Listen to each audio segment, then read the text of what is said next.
The question is, can you heal from autism? Yes, you can. That's one answer. And no, you can't. And that's the other answer. And they're both true. Let's see if I can explain it.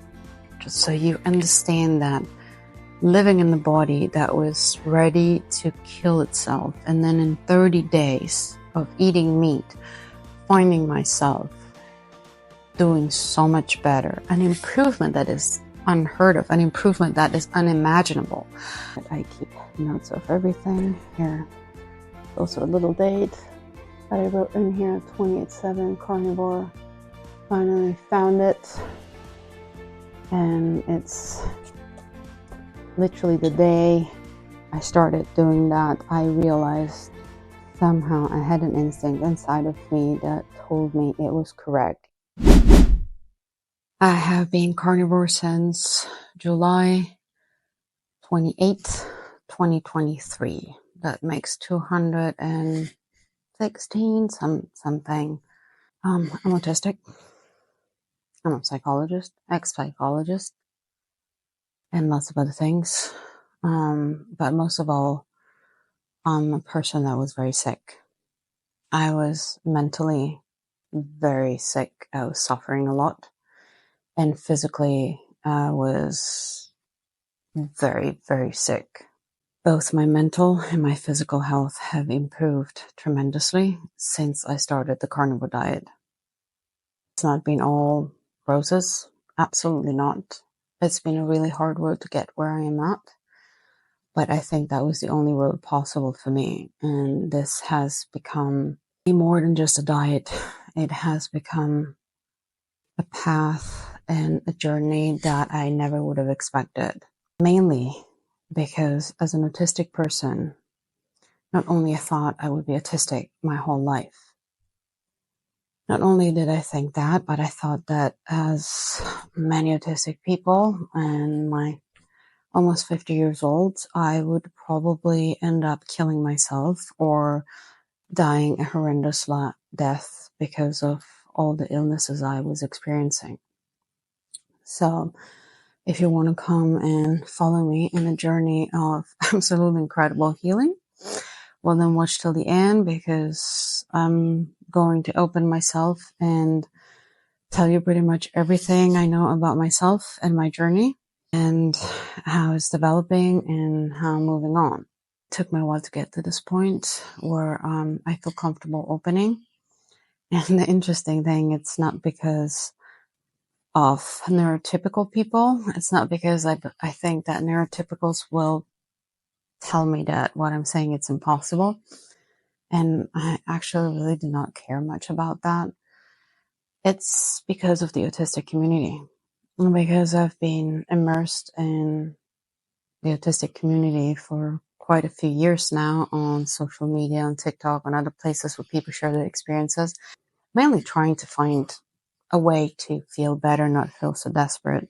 And I've learned a few things. One is that many of the things that I thought were very peculiar to me are actually shared a lot by many verbal autistic individuals. And the other one is that a majority of autistic individuals are very attached to their diagnosis, meaning that they have found some sort of identity in that diagnosis and they do not want to let it go. So anybody outside of them telling them that they can change something is seen almost as an invasion of their true self. And that is understandable. It's understandable because autism is almost like homosexuality. It's been taking ages to be recognized in all levels that it's a different type of neurological functioning and not just someone being lazy or having a tantrum or not wanting to do things. And it's called a spectrum now because not knowing how to call it, we've put it on a spectrum that goes from very severe to very mild and everything in between. I personally think there's still reasons for that we do not understand, but it's okay. Where we've come to is better than where we were. But because people like me, late diagnosed people, or even younger people that have suffered a lot but have been recently diagnosed, the diagnose oftentimes gives a name to your suffering, gives a name to why you're like that. And so it helps to pass me in the world, justify your pain and justify your quote unquote crazy behavior and your behavior that's so out of the norm. Suddenly you find a place where you're allowed to exist, which is really a bad thing. It's sad that you need to be labeled as something in order to accept yourself and be accepted, to have a tiny little hole, a little corner in the world. But this is what autistic people pretty much go through. You're weird, you're not normal, you do not behave as expected, and therefore you are pushed out of society. But if the day you get a diagnosis, you're marginally brought back into society because now you have a reason for your odd behavior. So I understand why many people in the autistic community do not want to hear about healing. And I put into brackets healing because, as you'll discover yourself from my journey, I'm still autistic. I haven't healed from autism per se, but I will bring you through a little journey. And I want to start this journey, first of all, in what was autism for me as a kid. I have been diagnosed. I'm almost 50 years old. I'll be this year. And I've been diagnosed with autism, like, I think 3-4 years ago, the first time. Just true and not true, because I have not only seen an infinite amount of psychologists and psychotherapists from so many different views and schools, mostly because I was trying to find out why I could never fit in despite my success in school and my apparent success in life. I could never fit in, and I was not being successful as a human being per se in what we consider life. I might spend a very decent day at work or at school, pass my exams, get A's or whatever, or be promoted and whatever, and then go home and spend 12 hours crying. I would spend this 12 hours crying because of sheer exhaustion, impossibility to do anything else. And I couldn't understand why that would happen. Also, I had really severe problems with relationships. One of the biggest parts of being autistic is being extremely literal, especially in spoken language. When someone says to me at 3, it has to be at 3 o'clock. It can't be anything else because I do not understand anything else. This is an extreme example. Obviously, growing up, I've understood that people are late, but as a kid, I didn't. Let's say we do not understand what is inferred, the unsaid. We cannot do small talk because small talk makes no sense. If I meet you at the party and you talk to me about the weather, once we have said, oh, it's nice, it's cold, it's whatever, I want to move on to something more important. Whereas people that do not know each other usually talk about very inconsequential subjects. And that to me makes no sense, because to me, there's absolutely nothing that is not inconsequential and that is inconsequential in life. Everything has a consequence. So having relationship with others that are not aware of this fact, and mind you, I have not been aware of this fact for the whole first half part of my life. I didn't know because no one has ever told me that the way I interpret language is different from other people. Because I can have a conversation with you, you hear me talking. But if we started having a back and forth, I would probably get stuck at some point, because I would ask you, what did you mean by that? Did you mean this, or did you mean other stuff? Because I'm quite aware of it. And because I changed since I'm carnivore. Back in the days, we would probably end up having a severe argument because I don't understand what you say. You probably answer to something that you have no idea why I said it, and that would slowly derail into an argument. And that made me very lonely in life and made me think that I wanted to live on my own because I don't like people. The truth is, not that I don't like people, I have troubles understanding. Whereas in the written language, that does not happen because it's processed in the brain in a different path. And apparently many old school Asperger's, and I say old school because I don't want to offend anyone, but that was how people like me were referred to, Asperger, and not on the spectrum, but on the lower side, the less severe side of the autistic spectrum. It's been shown that we understand written language pretty well without any problem, even the pragmatic of the language, but it's the spoken language we have troubles with. Well, guess what? When you go out in the world, you do not write to people, you talk to people. So hence, lots of issues. Anyhow, as a kid, this was way worse. I was selectively mute. I could not talk when asked questions. It would be impossible for me to answer any question, literally anything. And if I had to describe it, I would say that when asked a question, I would feel a severe block, and literally physical, inside of my stomach. And as I would try to answer the question, nothing in my body would work. And that lasted years. It lasted until my adulthood, which is also why in written tests at school, I would get an A. If I had to be asked things in class, I would get an F because I was absolutely unable to talk. Thank God, I guess, in my country, in Switzerland, where I grew up, there's no such thing as oral tests mostly.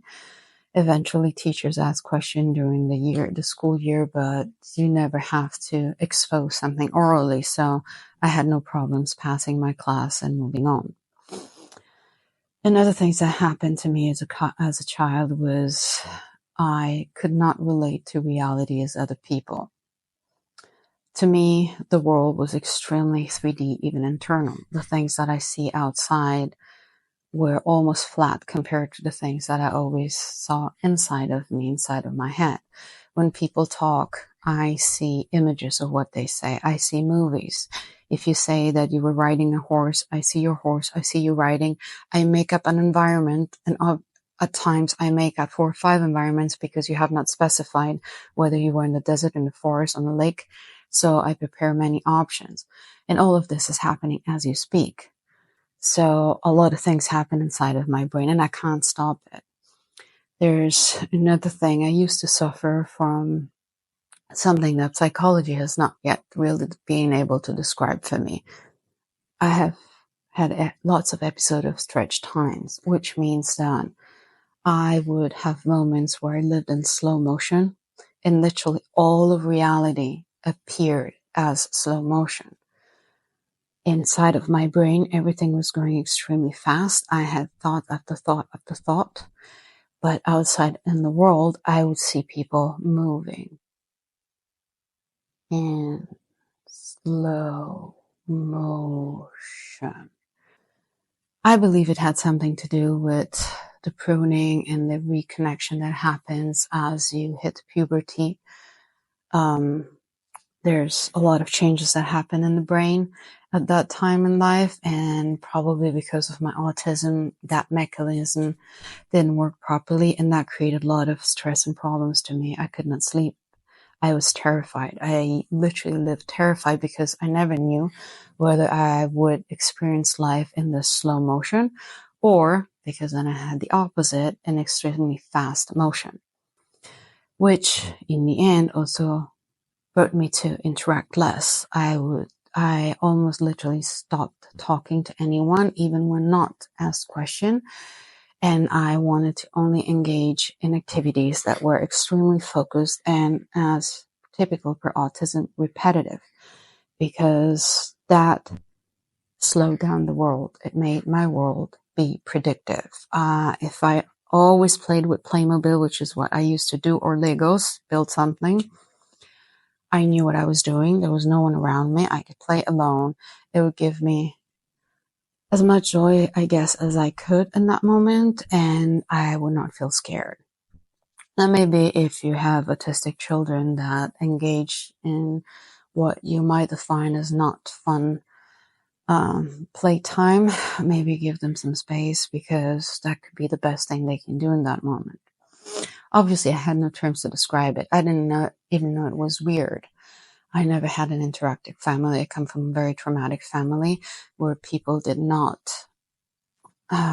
not able to describe their emotions, even teach me emotions, not even, day-to-day emotions and experiences. So let alone realizing that they had problems too. Obviously, I'm autistic. Part of my family is too. And so I did not get any description and any education on my internal part and what was happening. So for me, it was just all scary, very scary. I also had other issues, sound. Like many autistic people, I'm extremely sensitive. All my senses are enhanced. I perceive a lot more than neurotypicals, and that is true with sound, with sight, with smell, and touch.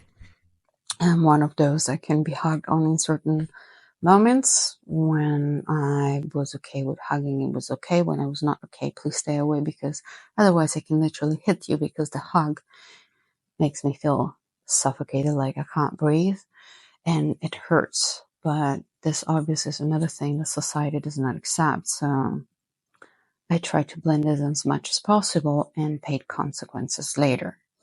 And these consequences is something that I think it's very important to understand with what I'm going to say later. Being autistic means being extremely sensitive to all senses. So if you spend a day with a lot of sound or a lot of screaming, lots of lights, lots of things that change, plus with my perception of reality that is sometimes very fast, sometimes slower, growing up, it stabilized and very fast. My brain is extremely fast at processing, and sometimes it's hard for me to keep up with what people say because I want them to go on. For me, we've been talking for 10 minutes and only a minute went by. So, but my second, I lost my train of thought. So why I was saying this is because when you get overwhelmed and you have literally a nervous system physically that does not screen out the world like others, information keeps coming in, coming in, coming in all day long. Everything is just information that the brain is trying desperately to process. One of the hardest things for me in life is going to the grocery shop. My brain wants to read everything, every single box, every single label, every single sign. My brain wants to read it because it's incapable of stop reading. The first time I realized that, I was about 6 years old. I had just learned to read very well, and I was in the car with my mother, and I was reading every single sign on the street. And I asked her, like, Mom, is it normal that you can't stop reading once you learn to read? And my question went nowhere because I think she never understood what I really meant.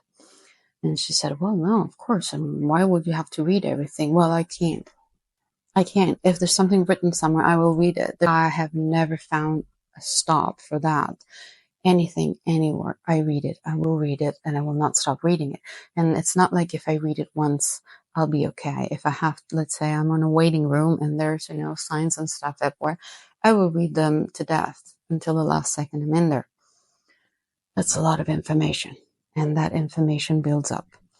And if you add stress for any reason, that information adds to the stress and it starts boiling. And well, when it's done boiling, when it's ripe, it explodes. And this is what they call the tantrum. We call it meltdown, and thank God it's been accepted that it's a meltdown and not a tantrum. It's just too much. And you don't have a valve to expel all this pressure that is inside, because it doesn't matter how much you want it to not happen. It will happen. As a child, it started expressing itself a lot into physical ailments. I would get sick. I would be in pain, screaming, cramps. Lots of things would happen. And the more I grew up, the more it became internalized into an emotional meltdown. And it could become violent. It would become violent with myself, like trying to hurt myself to stop it from happening, or throwing things, breaking things. I think that in my teens, I broke half of my bedroom just throwing it against the wall because I could not take this energy and canalize it somewhere and have it explained to me, because obviously I was completely alone. My parents just thought I was a very insane teen, and that's where it started and where it ended. Lost lots of friendships and lots of possibilities in life because of this. I really did everything I could to keep it under control. And then I think we should fast forward because there's other part that I can get into, or this becomes a 20-hour video because I've had quite a Forrest Gump type of life where I literally had so many experiences that I'm not even sure an encyclopedia would be enough. But all of this grew and changed and morphed into, because I learned to mask all these symptoms, obviously, and I learned to mimic society as good as I could, which obviously now it's recognized. Autistic females do that. They mask and they mimic. It's probably an instinct that is different from the boys. Maybe it has to do with our hormones. It's just a different way we see society in, and culturally too. We were the one that has to, hold it together. And so probably learn to hold it together and then go in the bathroom and cry for hours, because we can't avoid that. I made some notes on what happened with the carnivore diet. For people that do not know, all my previous illnesses that made me start the carnivore diet, I encourage you to look at the videos. I can't go in everything right now, but because I want to really talk about the experience I had in the first few days, because I'm maybe autistic, or that's just my personality, but I keep notes of everything here. Also a little date that I wrote in here, 28/7 carnivore. Finally found it, and it's literally the day I started doing that, I realized somehow I had an instinct inside of me that told me it was correct, even if that instinct got challenged many times during this journey. I want to start from the beginning. I started carnivore, as I said, July 28th, 2023. And I want to get to a few things that I wrote in my diary in the days prior to that, so that it gives a little bit of a context. My insomnia is so bad. I cannot prevent myself to pray to die, it to be knocked out, but something so bad that I just won't wake up ever again. I would sleep 2 hours a night when I was lucky, because sometimes I would doze off for 10 minutes and wake up, stay awake 3 hours, doze off 10 minutes, stay awake 3 hours. One night, I think I took 2 Xanax and 2 sleeping pills, like real sleeping pills. I can't remember which one of the millions I've had. And I was awake all night. All night. Literally, I did not sleep 1 second. Obviously, that burns out your nervous system. That's just autistic or not autistic. That is already something that burns out your nervous system. On top of it, I was having meltdowns every single day. Every single day. Now, mind you, it's been looked into by science that normally it takes 2 to 4 days to recover from a meltdown physically. Mentally, it can take longer. So imagine having a meltdown every single day. I had 0 recovery time in between. I was just so prone to suicide that, because I just wanted all this pain and all this horror to stop. And I wrote, I feel scared about the shadows that keep coming back, biting my soul and taking away my essence and will. I pray I die to end the pain, the endless, relentless feeling of living beyond the limit of human ability to keep going.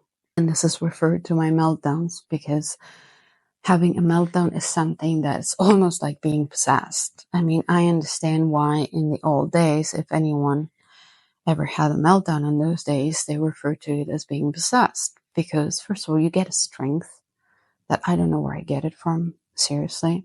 And I have a lot of self-control because I spent years working on it. But still, I would throw things. I don't know how many mugs I've broken. I have no idea. But that moment where it breaks, it's almost like the energy that's inside of me goes into the mug, it breaks, and there's something that helps me to go to the next step, which hopefully is into the step of recovery. You know, when I have a meltdown, I don't want to have a meltdown.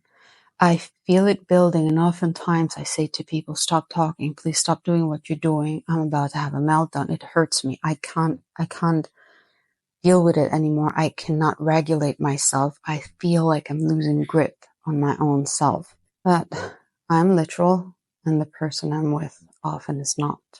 And so they insist, they try to talk, they try to do things, and that makes it worse. In all my relationships except the current one, people have never understood what I meant. And that has always brought it into a bigger scale. So when I know this is happening, or when I knew this was happening, I used to remove myself from the person or the argument we were having, or, just the subject we were talking about, to stop talking. And the person insisted. So I tried removing myself from the room, and the person would follow me. I have tried removing myself from the home to avoid a meltdown, and the person would follow me. I have no idea why neurotypical tend to do that, but every person I've been with, as I said, until my current wife, have done that. And that is really counterproductive. So if that keeps happening, the energy just explodes. And in that moment, that's again a moment where life feels such like you're losing my mind or losing my body in that sense, because my mind wants to stay here and my body reacts.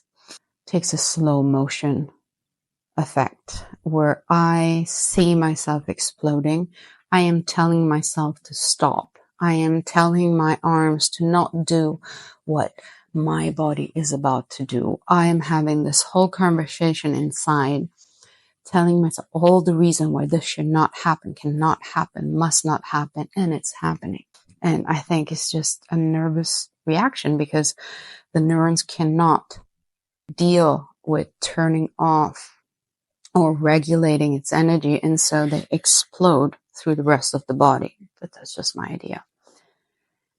Anyhow, so my symptoms, my physical symptoms were more or less, I cannot walk when I get out of bed, cannot hold my mug in the morning because I have no strength in my hands and I have no strength in my leg.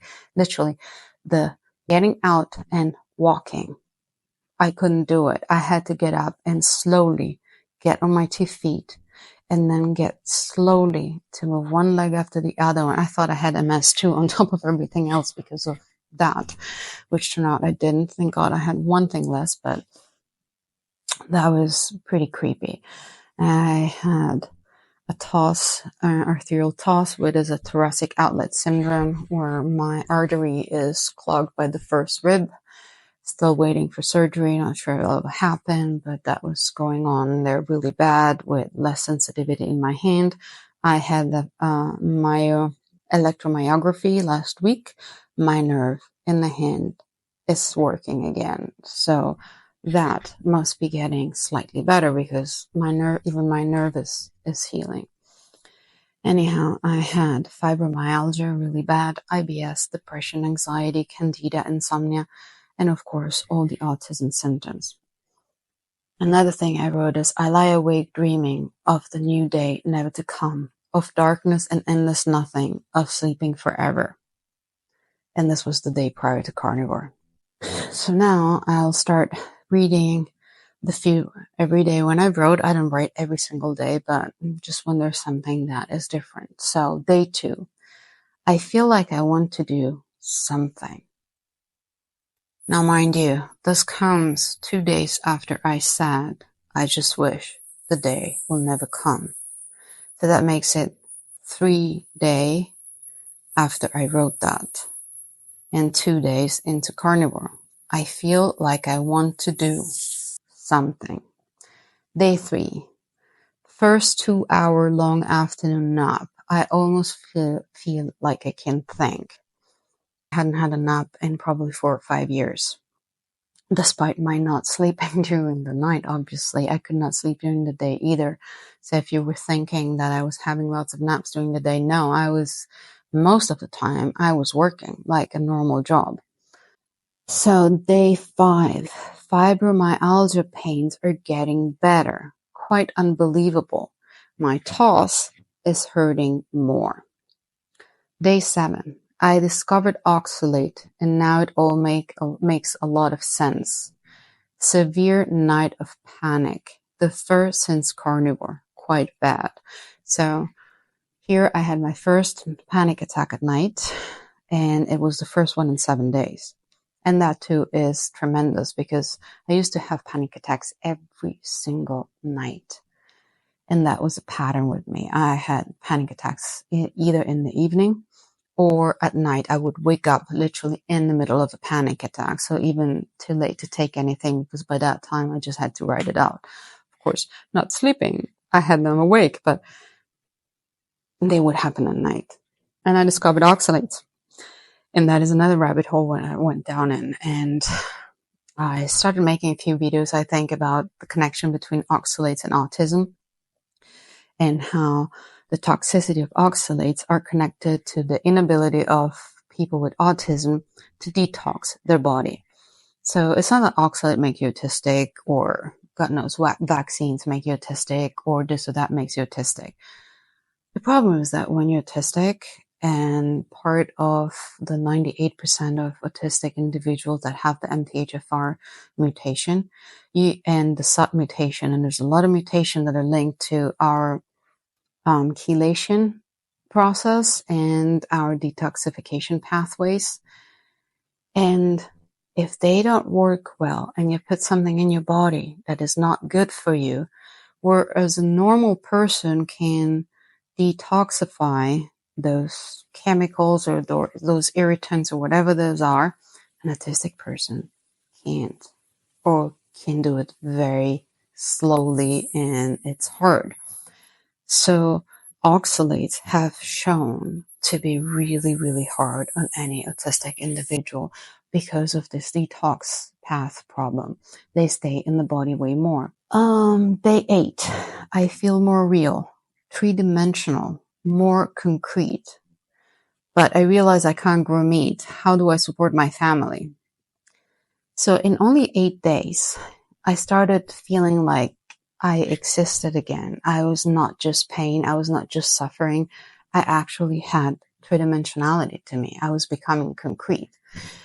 Mind-blowing if I look back at how fast that happened. Day 9, giving most of our garden to the chicken and composting pile. I can see a future for the first time. Glimpses of hope. I'll live. I feel I can breathe better. So I actually have hope after just 9 days on the brink of suicide. In 9 days, only taking away everything that was not meat, I have hope.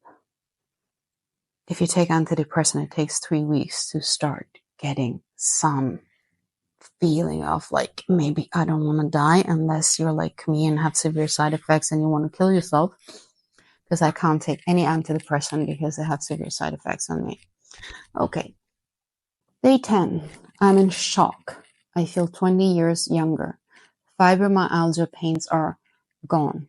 Now, in day 10, all my fibromyalgia pains that I had done anything under the sun and under the moon for without any result, 0 result, gone. Not one pain left. 10 days. I can even move my arm and neck a little. I still can't sleep, but don't feel as dead during the day with 1 or 2 hours of sleep. Quite an improvement. Day 11. My world is upside down. Everything I thought I knew was wrong. I weigh 60 kilo already, down 3. I want to live. So at day 11, after 11 days of eating only meat, I said, I want to live. I had been in a state of severe depression for over 3 years straight. Day 15, my first migraine error. Never felt so much pain. I thought I was dying. Yet, I can't explain it, but I feel so much more alive than ever. I look at my tomato, corn, peppers, and want to cry. Then I remember how I felt and want to burn them all. So we had tremendously big gardens, 2 greenhouses, and really like probably an acre of our land was growing vegetables. We were eating from our garden, everything.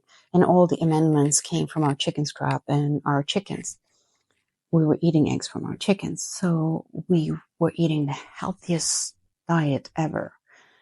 And in 15 days, I was about to burn it all. And I've been growing that for 10 years. It's not like I had just started a garden. That was my mission in life. I thought, grow vegetables because they're good for you. Day 17.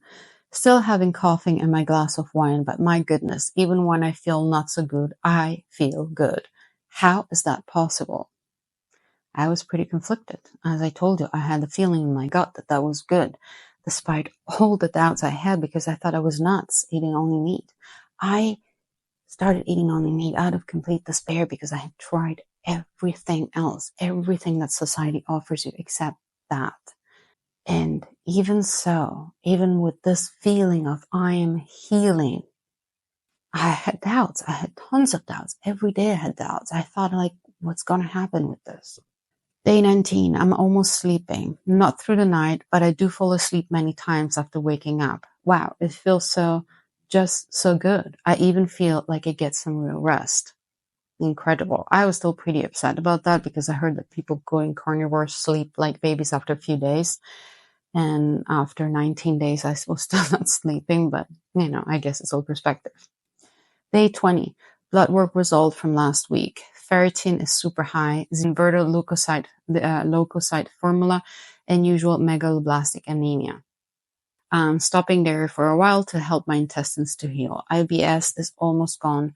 No more constipation, but some slight flare-ups. Day 21, the miracle night. I got a full night of sleep. Unbelievable. It's been over 2 years now. Day 24, skin fungus disappears. I had it all over my hands. I had it around my arms and my feet. Barely see a light scar. Improved breathing. I'm not biting for air anymore unless I do stuff. Stopped all alcohol. I can think. No meltdown or anxiety since last week. So again, I had one meltdown in 24 days since starting carnivore. Inner echolalia is not as insane anymore, just a faraway voice. And this too.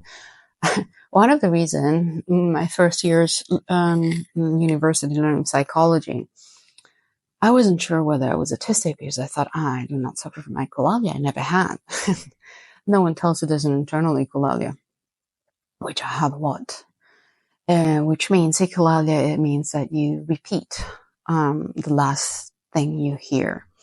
And most of these people do it openly. I do it inside of my head. But to me, it's such a normal occurrence. It's like breathing. I usually do not even hear it. Whether it's a song, the last sentence someone says to me, or even my last thought, I can usually have echolalia of my last thoughts. Let's say I think, oh, I have to go to the store. I have to go to the store. I have to go to the store. I have to go to the store. It's an echo inside of my head that goes on all the way until I start something else or I say something else or hear something else and that starts. That's part of my life. It's just, as I said, like breathing. I've never been without it. But when I'm extremely stressed and when I was really sick, this was such a loud voice inside of my head that oftentimes I just wanted to break my skull open and take it out. So at day 24, my echolalia reduced by a lot. Noises not bothering me as much, barely at all. Not wearing headphones in the house anymore. Lights also don't bother me. Wow, I drink tons of water.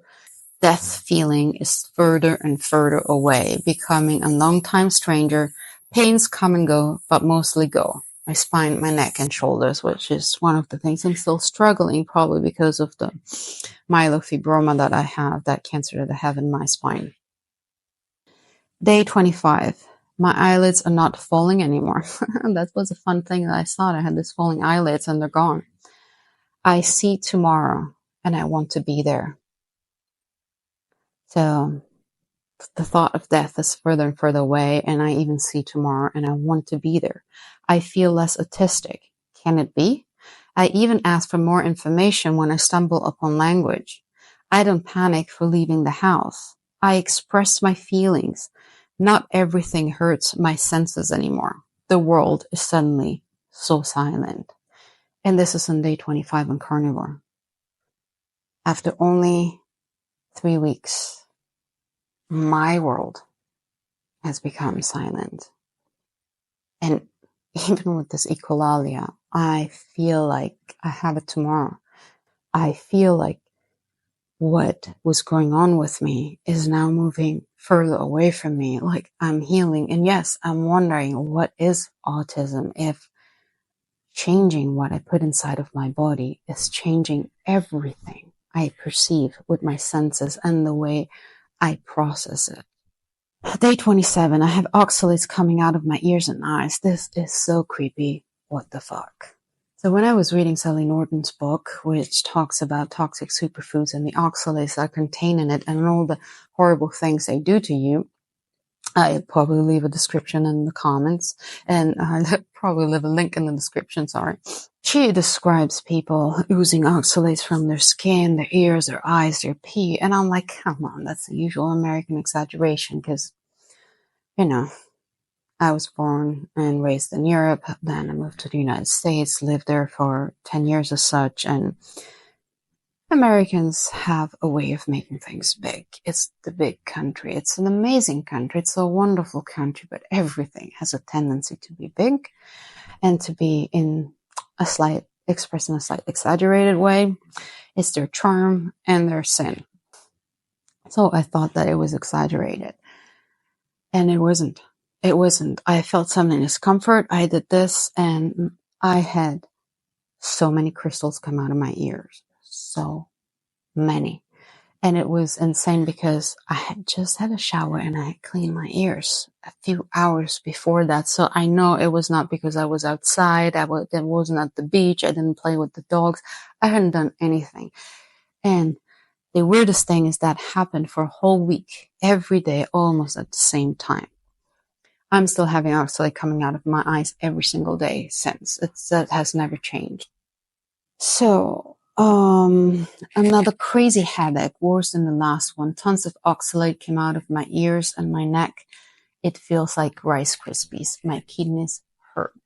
So this other thing that started happening, I started having bumps around my neck and also where I have lots of pain. And I literally had oxalates come out, like these crystals from everywhere. The bumps would come out. They would start itching or burning. I would scratch them, and then after a few hours, they would just break open and have this stuff come out. Really creepy. Day 30, oxalates come out of my skin, and I sweat and stink like a pig. Unbelievable. Can't wash myself enough. Energy very low, and I question everything. Is this all real? Will I just have a horrible meltdown that takes me out forever? I sleep most nights now. Not all, but I had a few good ones. I yearn for a lot more. So I'm in doubt. I see all these amazing results, and these amazing results are happening within 30 days. I have been on every possible psychiatric medication you can think of, except probably the very old ones. I have been on antidepressant, anti-anxiety, anti-panic, on so many different types of psychotherapy. I've done EMDR, I've done hypnosis, I have done Reiki, I have done all possible spiritual yoga, massage, chiropractor, you name it, I probably have done it. Nothing has worked. So you understand that living in the body that was ready to kill itself, and then in 30 days of eating meat, finding myself doing so much better, an improvement that is unheard of, an improvement that is unimaginable. I just started carnivore because I wanted my pains to go down, my kidneys to start healing possibly, and prevent my JAK2 myelofibroma to really get bad, which is bone marrow leukemia. Because I still was hoping that something at some point would help. And as I said, carnivores was the only thing ever that I had never tried. Day 35. I feel nourished for the first time in my life. And I had no idea that I felt malnourished, but I did. Now I know the difference. It's as if my brain was getting the food I was desperately looking for. Unfucking believable. I'm experiencing life without anxiety and feel a big void I'm not sure how to feel. Fear is not there anymore. I have so much space. I'm sure there's a lot of people out there that have suffered from anxiety and panic attacks. And sadly enough, I think that nowadays there's also a lot of people out there that don't even remember how it feels to live without that anxiety and panic attacks on a constant basis. Well, I was freaking out because I didn't know how to substitute it. I did not know how to interact with the world without that constant fear. It's so much. It's overwhelming. That's how I was looking at life. I saw all the space, all the silence. What do you do when you're not scared? You can actually go to the grocery store. You can actually go out and enjoy yourself, go on a walk with the dogs again. Can I walk again? Can I do things? Can I meet people? Can I maybe make friends? It's like suddenly I felt myself with the desire I can catch up. I can actually go out now and probably do something. Then what happened was that my physical issues took longer to clear and are actually starting to really clear now, especially my kidneys, because I was having kidney failure, and they're getting a lot better now. My energy is soaring compared to where it was, to the point where now I'm upset when I did 3 walks this week, and I was upset because I couldn't go more because I was done. I was absolutely done. My energy now, I need to rest. But I mean, up until 2 weeks ago, I couldn't even go once. So I should be really happy and count my blessing instead of, what I can't do. But that is what also pushes me to move forward and do more all the time. But this is about autism. And this ends at day 35 because then most of it was literally gone. And I can't say I have improved tremendously after that. It's just that improvement, to describe it, I would say since then, I went to school in myself to learn how to deal with that improvement, because my instinct is still to be scared if I go somewhere, but my body is not scared. So it seems probably weird, but you have to learn how to live in a different way without fearing anxiety. And that takes a while because it's weird, because I'm always waiting for the meltdown, waiting for the fear, and it doesn't happen. And so I throw away a lot of time in waiting instead of actually living. So I have to learn to live without the fear, just live in doing the things I enjoy doing. Since I got carnivore, I had 2 meltdowns. That one plus 2, that makes 2 meltdowns, like in over 6 months, from 1 meltdown a day. And those meltdowns, though, were different. They happened mostly because of my physical condition. When I was in the hospital, I had a biopsy. It went pretty bad, and I had to stay still. For me, going to the hospital is horrendous because people do things to me and I have no control. And remember that when I said about the senses, my senses are still autistic. My senses are still overreactive. I still process more. It's just what I do with it that is very different. So I have healed the outcome of autism. I have not healed autism. That we probably can't heal, but we can heal how it expresses, we can make it a lot better. So in that sense, I feel healed. Because let's say you're bedridden and then suddenly you go and you do one walk a week, you probably feel healed, because the difference is so huge that for you, that is a healing. Now for medicine, I'm probably not healed and I never will. I really don't care, because it's like someone gave me completely new lenses to look at life with, and they're so colorful, and I can actually enjoy the colors without being submerged by those colors. So when I had those meltdowns, because all of what happened to me was so much, and it actually took a week, it built up for a whole week, and I felt it already coming, and I tried to prevent it, but obviously that hyperactivity is just somehow must express itself. But the expression of it wasn't as bad. I was able to stop it sooner than my body wanted, because I was feeling really completely unhinged at that moment. But the other really important thing is that after the meltdown, I didn't have the meltdown of the meltdown. I didn't have the recovery time that usually takes, where you just go down in a black pit and you don't know how to come out of it because you feel so guilty. You feel so horrendous because you were not able to control yourself. And that didn't happen at all. The next day, I was okay. And I was actually a lot better. And this is, in short, my story. I know it's a long video, but there's a lot to cover and there's a lot to say. And I just want to finish in saying how I ate, how I'm eating, and what worked best. In the beginning, as I said, I was still drinking coffee and wine. Then I stopped that after about a month into carnivore, a little bit less, maybe 3 weeks into it. And then I took away all dairies for a while. Now I do have some cheese here and there, and it doesn't give me any problem. But at that time, I wanted to really only eat beef. So I was quite strict on having only beef for maybe a few months. I had some bacon, some eggs because we have chickens. So this was something that I took out for about a week or two just to see how it worked. After this, I discovered all the problem with oxalates. I have some teas that are high in oxalate, like black tea, and some little squares of black chocolate, because also very high in oxalate. Because if I don't do that, I start dumping oxalate really badly, and my kidneys have taken a big hit with that.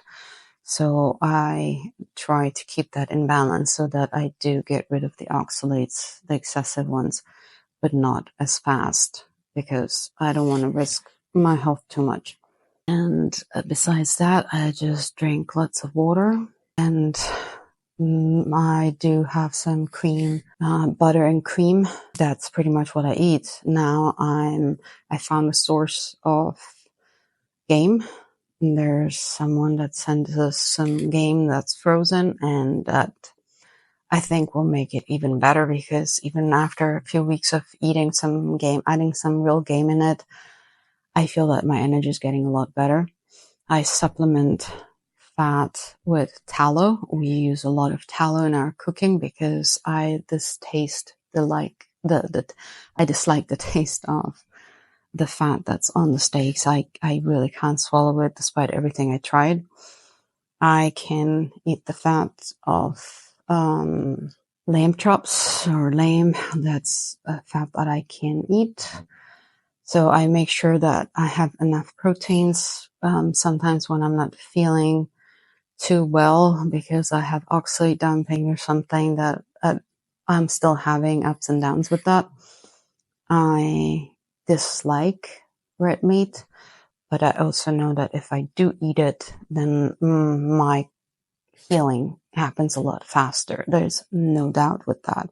Even mentally, if I had a challenging day and I only eat red meat for a few meals, I recover like so much easier. Literally, like clean red meat is like taking the best healing substance ever. It's unbelievable. I I still can't get over it. I don't want to go back to that page that said, I pray to die or be knocked out, because now I have discovered life and I want to stay in here. So if you know anyone with mental health problems, show them this video and then they can make up their mind on their own. Okay. And if you have questions, please write it, and please subscribe to the channel, like it, so that the algorithm helps us to get somewhere where people need us, because we're tiny. Seriously, we're tiny. Please help us grow. Okay. And please comment. Tell us what your experiences. If you're carnivore, let me know what you went through. And if you have mental health problems, please let us know. And I'm here and I'll try to answer to everyone. And if you want to connect with me, just feel free to do it. I will answer to you. Okay. So see you soon. Thank you for listening to going through all this hour probably of video, but I felt the responsibility to let people know that this is actually happening and people need to know.